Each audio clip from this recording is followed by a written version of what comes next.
हे guys, welcome back to my channel. स्वागत छ हजुरहरूलाई फेरि पनि मेरो नयाँ भिडियोमा। आज मैले बच्चाको टोपीको कटिङ एन्ड स्टिचिङ लिएर आएको छु। हजुरहरू पनि मेरो यो भिडियो हेरेर आफैले बच्चाको कटिङ एन्ड स्टिचिङ गर्न सक्नुहुन्छ अनि टोपी बनाउन पनि सिक्नुहुन्छ। पहिला चाहिँ म पेपरमा हजुरलाई नाप बताउँछु। लम्बाइ मैले 8.5 इन्च ल्याएँ, चौडाइ मैले 7.5 इन्च लिएँ। यो कुनादेखि चाहिँ मैले 1.5 इन्चमा निशान लगाएँ। 1.5 इन्चमा निशान लगाइसकेपछि चाहिँ मैले यसरी लाइन खिच्छु। लाइन खिचिसकेपछि चाहिँ पछि मैले यो सेपमा दिन एकदम सजिलो हुन्छ। हजुरहरूले पनि यस्तै गर्नुहोला, गोलाई सेपमा दिन एकदमै सजिलो हुन्छ। यहाँदेखि म 1.5 इन्चमा गएँ, यहाँदेखि यहाँ 1/2 इन्च तल जाने। 1/2 इन्च तल गइसकेपछि फेरि 1/2 इन्च भित्र जाने। अब मैले यो गोलाई चाहिँ त्यो 1/2 इन्चलाई टच गर्दै म गोलाई बनाउँदैछु, हेर्न सक्नुहुन्छ। हजुरहरूले पनि मेरो यो भिडियो हेरेर यसरी चाहिँ गोलाई बनाउन सिक्नु। बिस्तारै बिस्तारै गोलाई बनाउन सिक्नुभयो भने तपाईको गोलाई पनि मेरो जस्तै फिनिसिङमा राम्ररी गोलाई बन्छ। यो चाहिँ मैले 1 वर्षबाट लिएर 2 वर्षसम्म बच्चाको लागि टोपी बनाएको। हजुरहरूले चाहिँ 1 वर्षदेखि मुनिको बच्चालाई बनाउँदै हुनुहुन्छ भने 8 इन्च लम्बाइ 7 इन्च चौडाइ राख्न सक्नुहुन्छ। यहाँदेखि यहाँ 1.5 इन्च र 1/2 इन्च, दुई साइडमा 1/2 इन्च र 1.5 इन्च चाहिँ यो सबै साइजको लागि फिक्स हो। त्यसपछि चाहिँ यो गोलाई भइसकेपछि म कटिङ गर्छु।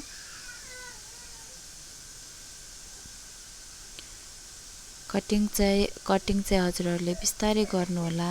जस्तो हजुरले चक्क माथि माथि कटिङ गर्नुहोला, जस्तो सेप दिनुभएको छ त्यही अनुसारले। अनि यो चाहिँ हाम्रो फेस साइडको हो, यो चाहिँ हाम्रो टाउकोको ब्याक साइडको हो। गोलाई चाहिँ हाम्रो टाउकोको ब्याक साइड र यो चाहिँ सिधा चाहिँ हाम्रो फेस साइडको हो। अब यसलाई चाहिँ मैले कपडामा राखेर कपडा कटिङ गर्छु। त्यसमा चाहिँ सरी, त्यसको लागि चाहिँ मैले भिडियो बनाइछु भनेको त ओके गर्न बिर्सेछु। मैले भित्री कटिङ गरिसकेँ, त्यही भित्रीलाई राखेर चाहिँ मैले बाहिरको मेन फेब्रिकलाई पनि कटिङ गर्दैछु।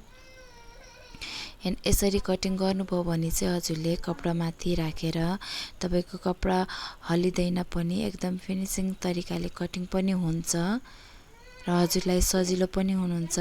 जो कोही नयाँ हुनुहुन्छ उहाँले बिस्तारै यसरी मैले देखाए जस्तै गरेर कटिङ गर्न सक्नुहुन्छ। यसरी बिस्तारै कटिङ गर्नुभयो भने तपाईहरुलाई पनि बिस्तारै राम्ररी फिनिसिङको साथ त्यो टोपी बनाउन सिक्नुहुनेछ। मैले कटिङ गरेर भ्याइसके, देख्नु हेर्न सक्नुहुन्छ।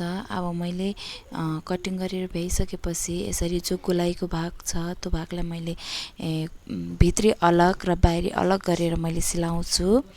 अलग गरेर मैले सिलाउँछु। हेर्न सक्नुहुन्छ, मैले भित्रीलाई अलग सिलाएँ, बाहिरीलाई अलग सिलाएँ। अब यो चाहिँ सिधा गर्छु। मैले दुईटै कपडालाई मैले सिधा गर्छु। यो चाहिँ मेरो घाँटीको साइड हो। घाँटीको साइड हेर्नु सक्नुहुन्छ। यो मैले सिधा गराएँ। सिधा गराइसकेपछि जो मेरो फेसको माथि सिउँदोपट्टि सिलाइ लाग्छ त्यो सिलाइ मैले यसरी जोइन गराएँ। कपडा चाहिँ सिधामा सिधा राख्ने है। अनि यसरी जोइन गरिसकेपछि हामीले सिधा सिलाइ लगाउनु पर्ने हुन्छ। सिधा सिलाइ लगाइसकेपछि चाहिँ हजुरहरूले पल्टाइसकेपछि सिधा सिलाइ लगाएर पल्टाउने, अनि त्यसपछि चाहिँ यसरी भित्रीलाई फेरि एकचोटि सिलाइ लगाउनु पर्ने हुन्छ। सिलाइ लगाइसकेपछि माथिबाट पनि यसरी हामीले सिलाइ लगाउनु पर्ने हुन्छ। किनभने माथिपट्टिबाट हामीले सिलाइ लगायो भने भित्री चाहिँ बाहिर देखिँदैन, फिनिसिङ एकदमै राम्रो देखिन्छ। त्यही भएर अनि यो चाहिँ हाम्रो यो सिलाएको छैन, यसलाई पनि हामीले यसरी जोइन गरेर सिलाउन सकिन्छ। यो चाहिँ हाम्रो पट्टि हो घाँटीको नापिरहेको छौँ। यसको लागि चाहिँ हामीले कपडा को चौडाइ कति लियौँ भनेर। मलाई चाहिँ एकदमै मुजा भएको मनपर्छ। यो जति हामीले नाप्दाखेरि जति आएको छ म यसको डबल ल्याउँछु।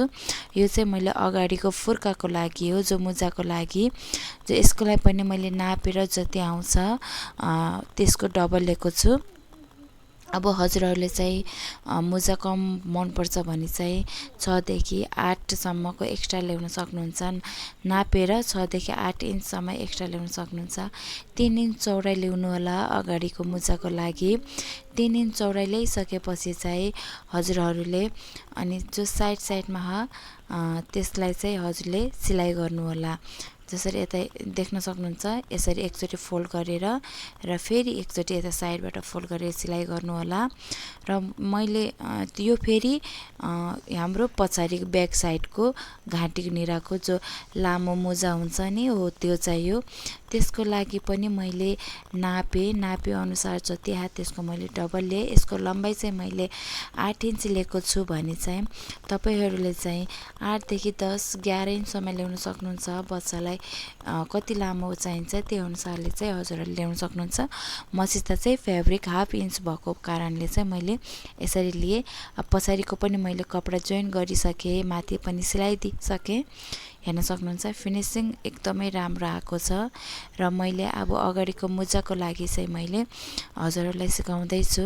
अब साइडमा नि सिलाइ गरिसकेपछि चाहिँ हाम्रो जो यसरी हामीले एकचोटि मोड्नु पर्ने हुन्छ। मोडिसकेपछि चाहिँ हामीले 1 इन्च माथिबाट हामीले मुजा हाल्नुपर्ने हुन्छ है।